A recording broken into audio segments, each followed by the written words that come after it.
நந்தினி ஆ ஏய் ஒரு நிமிஷம் இங்க வாயேன். இதோ வரேங்க.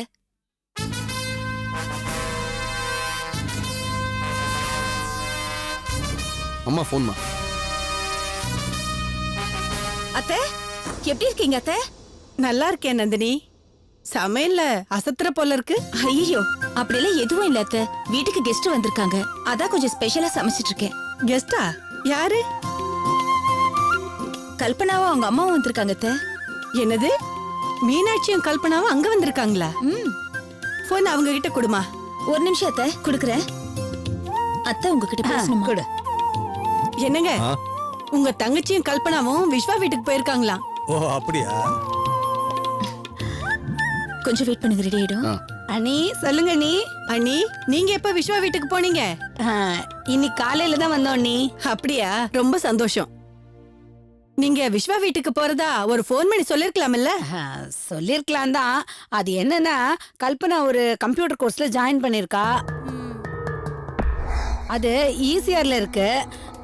தினம் ஈசிஆருக்கு போயிட்டு வந்துட்டு இருக்க முடியாது இல்லையா? அதான் இங்க வந்துட்டு ஒரு ஹாஸ்டல் பாத்துக்கலான்னு நினைச்சோம். எதுவுமே இன்னும் செட் ஆகல. அதான் இன்னைக்கு ஒரு நாளைக்கு இங்க விஸ்வா வீட்டுக்கு வந்துட்டு இங்க இருந்து கல்பனாவையும் கம்ப்யூட்டர் கோர்ஸ்ல சேர்த்து விட்டுட்டு அதுக்கப்புறமா ஏதாவது ஒரு ஹாஸ்டல் பாத்துக்கலான்னு நினைச்சோம். ஆனா நந்தினி தான், என்ன சிதி இது, நம்ம வீடு இவ்ளோ பெரிய வீடா இருக்கும்போது இதை விட்டுட்டு பொம்பளை பிள்ளைய கூட்டிட்டு போய் ஹாஸ்டல்ல தனியா தங்க வைக்கிறதாவது அதெல்லாம் கூடாது, நீங்க இந்த வீட்டுல தான் தங்கணும்னு அன்பு கட்டளை போட்டுட்டா. நீ எங்களால அவ கட்டளைய மீறவே முடியல. அதான் நீ ஒரே குழப்பமா இருக்கு. ஐயோ, இதுல என்ன நீ குழப்பம்? என்ன மரகதா, என்ன பிரச்சனை? ஒரு நிமிஷம் அண்ணி. ஈசிஆர்ல கல்பனாவை கம்ப்யூட்டர் கிளாஸ் படிக்க வைக்கிறாங்களா? மீனாட்சி எதிரில இருக்கிற ஹாஸ்டல்ல தங்க வைக்கலாம்னு சொல்லிருக்காங்க. ஆனா நந்தினி ஹாஸ்டல்லாம் வேண்டாம், நம்ம வீட்லயே தங்கிக்கங்கன்னு சொல்லிருக்காளாம். ஆனா அதுக்கு அண்ணிதான் யோசிக்கிறாங்களா? கொஞ்சம் போனை கூட பேசுறேன். இந்தாங்க. ஹலோ மீனாட்சி, என்னம்மா? சொல்லுங்கண்ணே. ஏமா, அதான் நந்தினி அவங்க வீட்டுல தங்கிக்கங்கன்னு சொல்லும் போது நீயே மாட்டேங்கிற. உனக்கு நான் அதுல குழப்பம்? நந்தினி யாரு? உன் பொண்ணு மாதிரி தானே. உரிமையோட நீங்க அங்கேயே தங்கலாமா? தங்கிக்கலாம் தானே. என்ன இருந்தாலும் ரெண்டு பேரும் புதுசா கல்யாணமான சின்னஞ்சிறு ஜோடிங்களாச்சே. அதான் கொஞ்சம் எப்படி அவளை இங்க தங்க வைக்கிறதுன்னு யோசிக்கிறேன். என்னம்மா நீ, நந்தினிய உன்னை பிடிவாதமா இங்க தங்குன்னு சொல்லும் போது எதுக்காக குழம்பிக்கிட்டு இருக்க நீ? இங்க பாரு, என் மருமக சொல்றத கேளு. அங்கேயே நீயும் கல்பனாவும் தங்குங்க, அதுதான் உனக்கு நல்லது. ஓகேவா? நான் போனை வைக்கிறேன். சரிண்ணே.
என்ன தெரியல, அந்த போட்டோ திடீர்னு கீழே விழுந்து உடைஞ்சிருச்சு.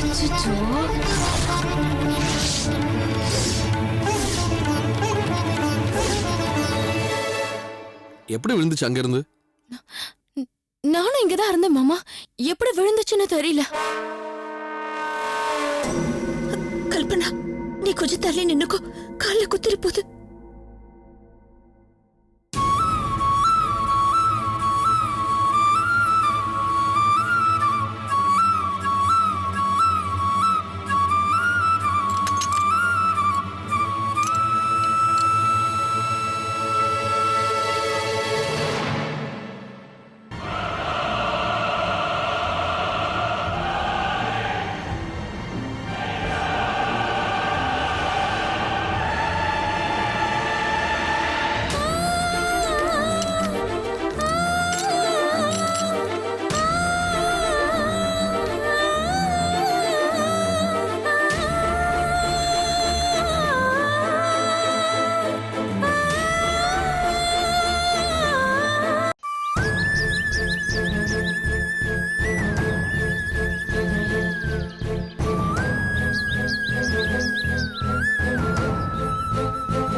என்னாச்சு? மனசுக்கு ரொம்ப கஷ்டமா இருக்கு. ஏ போட்டோ கீழே விழுந்து உடைஞ்சா அபசகுணம்னு சொல்லுவாங்க. எந்த காலத்துல இருக்க? போட்டோ தானே விழுந்தது, இடி விழுந்த மாதிரி உட்காந்துருக்க. அவ புருஷனே கீழே விழுந்து மண்டை உடைஞ்சாலும் ஹே ஹனி ஐ ஓகே அப்படிங்கிறா. நீ ஏதோ போட்டோ விழுந்ததுக்கு அபசகுணம் மண்ணாகட்டின்னு பேசிக்கிட்டு இருக்க. இதெல்லாம் பழைய சென்டிமெண்ட் நந்தினி. ஏன் சென்டிமெண்ட்ல எனக்கு பழசு புதுசு? சென்டிமெண்ட் தான். எனக்கு என்னமோ ரொம்ப பயமா இருக்குங்க. நான் உன்னை எவ்வளவு போல்டான பொண்ணு நினைச்சுக்கிட்டு இருக்கேன். என்ன இதெல்லாம்? இங்க பாரு, உனக்கு இப்ப எது முக்கியம், போட்டோவா இல்ல புருஷனா? ஏங்க இப்படி எல்லாம் பேசுறீங்க? இல்ல நந்தினி, நான் நிஜமா சொல்றேன். போட்டோங்கிறது ஒரு பொருள், அவ்வளவுதான். வீட்டுல எத்தனையோ பொருள் உடையறது இல்லையா? அந்த மாதிரி தான் இதுவும். அதுக்கு எதுக்கு இவ்வளவு டென்ஷன் ஆகணும்? இப்போ உனக்கு என்ன வேணும்? நான் நல்லா இருக்கணும், அவ்வளவுதானே. நான் நல்லா இருக்கேன், நல்லா இருப்பேன், அதை முதல்ல நம்பு, சரியா? ஃபர்ஸ்ட் ஆஃப் ஆல் இந்த கிளாஸ் ஃப்ரேம் எல்லாம் போடவே கூடாது போட்டோல. அதெல்லாம் பழைய காலம். ஈவினிங் வந்து நான் லேமினேட் பண்ணி தரேன், அப்புறம் உடையாது, சரியா? சும்மா இப்படி எல்லாம் பேசாதீங்க. இல்ல நிஜமாவே லேமினேட் பண்ண உடையாது. ஏய் இங்க பாரு, நாம நல்லா இருப்போம், சந்தோஷமா இருப்போம்னு நம்பு ஃபர்ஸ்ட். அந்த வைப்ரேஷன், பாசிட்டிவ் வைப்ரேஷன் வேணும், புரியுதா? தைரியம் மாறு. ஓகே, நான் கிளம்புறேன், லேட் ஆச்சு, வரட்டுமா? பை.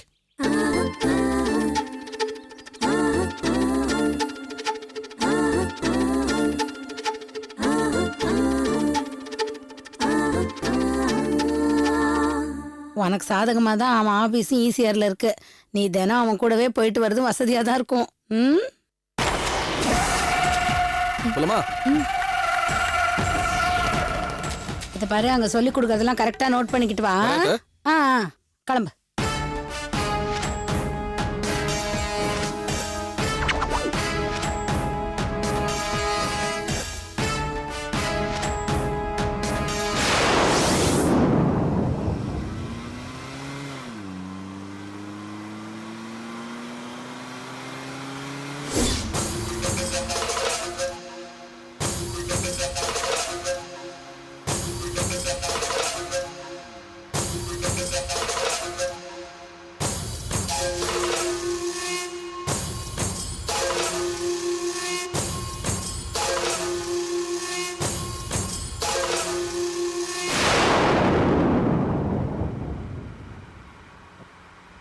கல்பனா, சொல்லுங்க மாமா. நீ தப்பா நினைக்கல, நான் உனக்கு கேட்கலாமா? நான் ஏன் மாமா தப்பா நினைக்க போறேன்? கேளுங்க. உனக்கு கொஞ்சம் கூட வருத்தமே இல்லையா? எதுக்கு மாமா? நான் நந்தினியை கல்யாணம் பண்ணிக்கிட்டதுக்கு.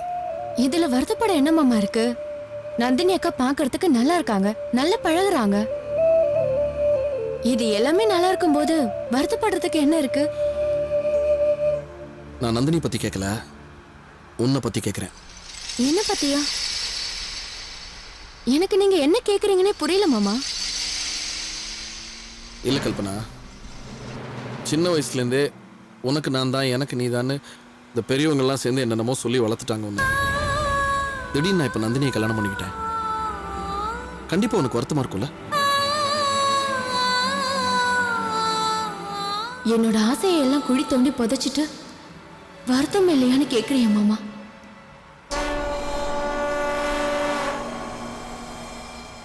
என்ன பதிலே காணும்? மாமா, நம்ம கல்யாண பேச்சு பெரியவங்க பேசினது.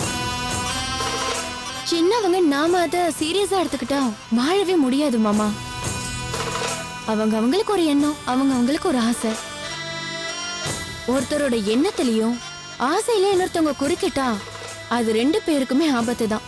கல்பனா, நான் நந்தினியை கல்யாணம் பண்ணிக்கணுங்கிறதுல தீவிரமா இருந்தேன். அது ஒரு பெரிய போராட்டம், பிரச்சனைகள். அந்த டென்ஷன்லையும் கன்ஃபியூஷன்லையும் உன் சைடில் இருந்த ஒரு சின்ன நியாயம் எனக்கு தெரியாமல் போச்சுங்கிறது தான் உண்மை. இப்போ கொஞ்சம் கில்ட்டியாக ஃபீல் பண்ணுறேன். அதனால தான் மறுபடியும் கேட்குறேன், உன் மனசில் ஒன்றும் வருத்தம் இல்லையே கல்பனா? அப்படியே வருத்தம் இருந்தாலும் இனிமே நம்ம என்ன மாமா பண்ண முடியும்? அப்போ உன் மனசுல வருத்தம் இருக்கு? ஐயோ மாமா, நான் சும்மா ஒரு பேச்சுக்கு சொன்னேன். உங்களை கல்யாணம் பண்ணிக்கணும்ன்ற ஆசை சின்ன வயசுல எனக்கு கொஞ்சம் கொஞ்சம் இருந்ததுதான். அதுக்கப்புறம் படிப்புல கான்சென்ட்ரேட் பண்ண ஆரம்பிச்ச உடனே அது எங்க போச்சுன்னு எனக்கே தெரியல. உங்களுக்கும் அந்த மாதிரி தானே? இல்ல கல்பனா, உனக்காவது கொஞ்சமா ஏதோ ஆசை இருந்தது. எனக்கு அது இல்ல. I'm sorry if I'm hurting you. எனக்கு இல்ல.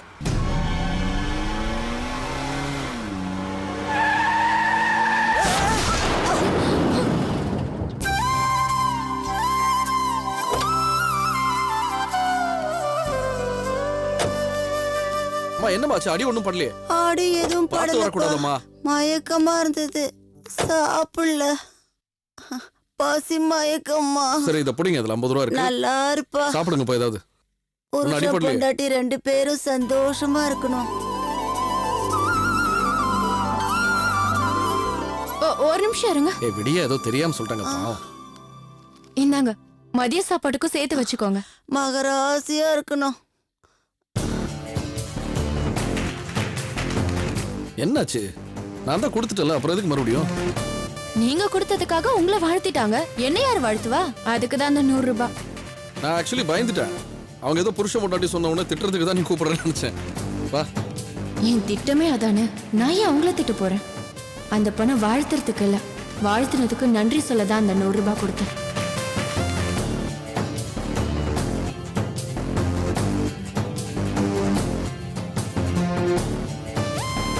கல்பனா, மாமா, பக்கத்துல ஏதாவது கோயிலுக்கு போயிட்டு அப்புறமா கம்ப்யூட்டர் கிளாஸ்க்கு போலாமா? சரி வா.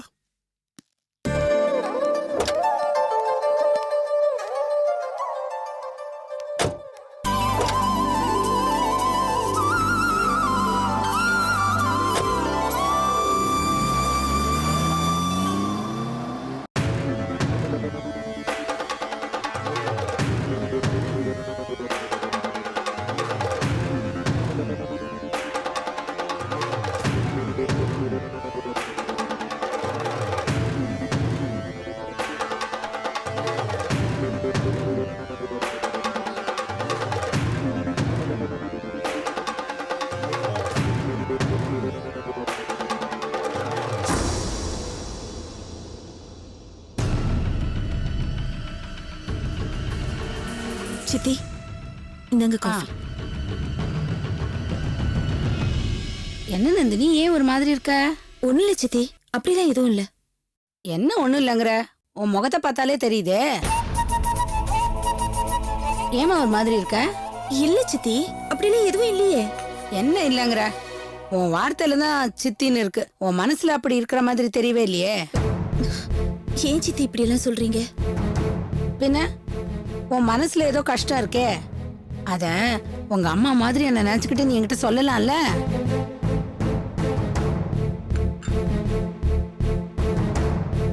பாத்தியா, யோசிக்கிற. அப்போ நீ என்ன வேறையா தானே நினைக்கிற? அப்படின்னா அதானே அர்த்தம் அதுக்கு. ஏமா, நாங்க இங்கே வந்து தங்கிட்டதுல உனக்கு ஏதாவது மனசு கஷ்டமா? ஐயோ, அப்படிலாம் எதுவும் இல்ல சித்தி. அப்படின்னா வெளிப்படையாரேம்மா, நான் சித்தி தானே. ஒண்ணும் இல்ல சித்தி, எங்க கல்யாண போட்டோ விழுந்து உடைஞ்சதை நினைக்கும் போது மனசுக்கு ரொம்ப கஷ்டமா இருக்கு. வருத்தப்படாத நந்தினி, ஏதோ காத்துல தெரியாம தவறி விழுந்துடுச்சு. இவ்வளோ பெரிய வீட்டுல ஒரு சின்ன போட்டோவை சரியா மாட்டாம விட்டுருக்கானுங்க பாரு. இருந்தாலும் இத அபசகுணம் தான் சொல்லுவாங்க. இனி இந்த காலத்து பொண்ணு பாரு, இதெல்லாம் பெருசா நினைக்க கூடாது. இதையே மனசுல வச்சுக்கிட்டு வருத்தமும் பட்டுக்கிட்டு இருக்காத. சித்தி, நான் சொல்றேன்ல, புரியுதா? புரியுது சித்தி, இருந்தாலும் மனசுக்கு ரொம்ப வேதனையா இருக்கு.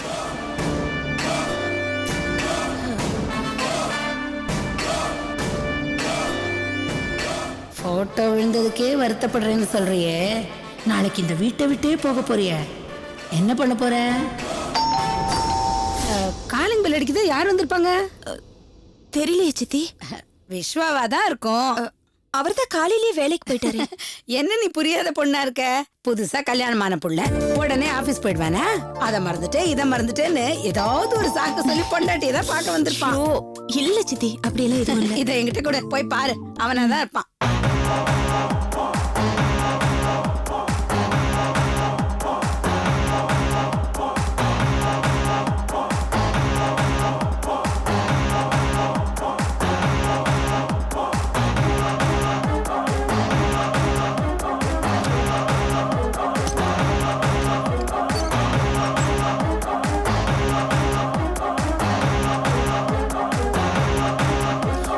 சுரேஷ், உள்ள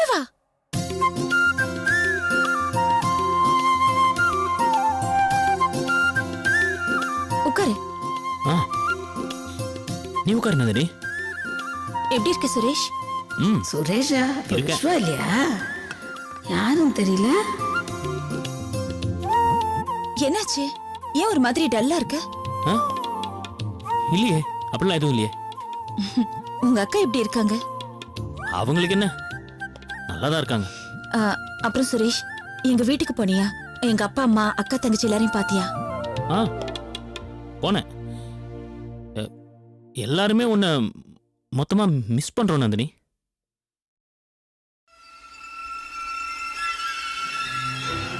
ஷோ, நான் ஒருத்தி உன்னை உட்கார வச்சு பேசிட்டு இருக்கேன். இரு, உனக்கு நான் காஃபி போட்டு கொண்டு வரேன். ஏ நந்தினி, நில்ல. எங்க போற? என்ன? உன்னை 2 நாளா பார்க்கல, உன் கூட பேசல. எனக்கு என்ன சொல்றதுன்னே தெரியல. ரொம்ப ரொம்ப கஷ்டமா இருக்கு. எனக்கும் தான் சுரேஷ். நான் உன்கிட்ட மட்டும் தான் பேசிட்டு இருப்பேன். 2 நாளா உன்கிட்ட பேசாம இருக்கிறது என் மனசுக்கே ரொம்ப கஷ்டமா இருக்கு. சரி, விஸ்வா உன்னை எப்படி பாத்துக்கிறார் நந்தினி? என்ன ரொம்ப நல்லா பாத்துக்கிறார் சுரேஷ். அதுக்கு உனக்கு தான் நான் தேங்க்ஸ் சொல்லணும். என்னை இப்படி புரிஞ்சுக்கிட்டவரு எனக்கு ஹஸ்பண்டா வருவாருன்னு நான் கொஞ்சம் கூட நினைக்கவே இல்ல. என்ன ரொம்ப நல்லா புரிஞ்சுக்கிட்டு நல்லா பாத்துக்கிறாரு. நல்லா பாத்துக்கிறானா? நான் உன்னை கல்யாணம் பண்ணியிருந்தா அவனோட நல்லா பாத்துக்கிட்டு இருப்பேன். ஏமாத்திட்டிய நந்தினி. எல்லாத்துக்கும் காரணம் நீதான் சுரேஷ். ஆமாண்டி, நான் தான் காரணம். நான் பண்ண தப்பு தான் எல்லாத்துக்கும் காரணம். கூடிய சீக்கிரம் எல்லா தப்புக்கும் பரிகாரம் தேடுறேன். சுரேஷ், ஏய், என்னாச்சு? நான் பாட்டுக்கு எதோ பேசிட்டு இருக்கேன், நீ பாட்டுக்கு எதோ யோசனையில இருக்க? ஆ, அதுவா? அது ஒன்றும் இல்லை நந்தினி, ஒன்றும் இல்லை. நந்தினி, வாங்க சித்தி. நந்தினி யார் இவரு? இவன் சுரேஷ், என்னோட ஃப்ரெண்டு. ஓ ஹலோ ஆண்டி. ஹலோ. கல்யாணத்துக்கு கூட வந்திருந்தானே, ஞாபகம் இல்லைங்களா? ஓ பாத்திருப்பேன், ஆனா இப்ப ஞாபகம் இல்ல. சுரேஷ், இவங்க விஸ்வாவோட அத்தை. இவங்க பொண்ணு இங்கதான் கம்ப்யூட்டர் கிளாஸ் படிக்கிறாங்க. இனிமே இவங்க இங்கதான் இருக்க போறாங்க. ஓ அப்படியா? சித்தி, சின்ன வயசுல இருந்து இவனும் நானும் ஒன்னாதான் ஸ்கூல் படிச்சோம், ஒன்னாதான் காலேஜ்க்கும் போனோம். ஆமா ஆண்டி, நான் இவளை சின்ன வயசுல இருந்து ஒரு நாள் கூட பிரிஞ்சு இருந்ததே இல்லை. அவ்வளோ க்ளோஸ் ஃப்ரெண்ட்ஸ். திடீர்னு கல்யாணம் பண்ணிட்டு வந்துட்டாளா, அதான் அவளை பார்த்துட்டு போலாமேன்னு வந்தேன். ஓ அப்படியா? சரி சுரேஷ், நீங்க பேசிட்டு இருங்க, நான் போய் காஃபி போட்டு எடுத்துட்டு வரேன். இரு நந்தினி, வேணாம். நான் இந்த பக்கம் ஒரு முக்கியமான வேலையா தான் வந்தேன். அப்படியே உன்னையும் பார்த்துட்டு போலாமேன்னு வந்தேன். வேலை இருக்கு, கிளம்புறேன். என்ன சுரேஷ், வந்துட்டு காஃபி கூட குடிக்காம போற? இல்ல, நான் இன்னொரு நாள் வரேன். சரியா? சரி, பாய் நந்தினி. வரேன் ஆண்டி.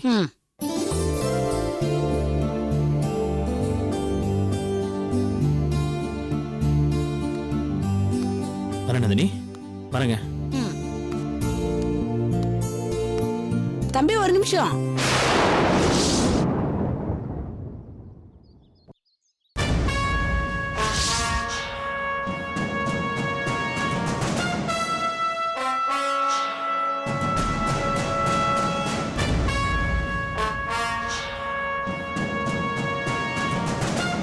தம்பி, சின்ன வயசுல இருந்து பழகுறோம்னு சொல்றீங்க.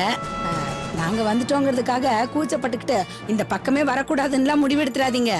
நீங்க எப்பவும் போல நந்தினி கூட பழகணும். உங்களுக்கு எப்பெல்லாம் நந்தினியை பார்க்கணும்னு தோணுதோ அப்பெல்லாம் நீங்க வந்து நந்தினியை பார்த்துட்டு போலாம். என்ன தம்பி? சரி, அப்ப நான் கிளம்புறேன். வரேன். சரி, பாய் நந்தினி. பாய் சுரேஷ். சித்தி, நான் போய் சமையல் பண்றேன். சரிம்மா.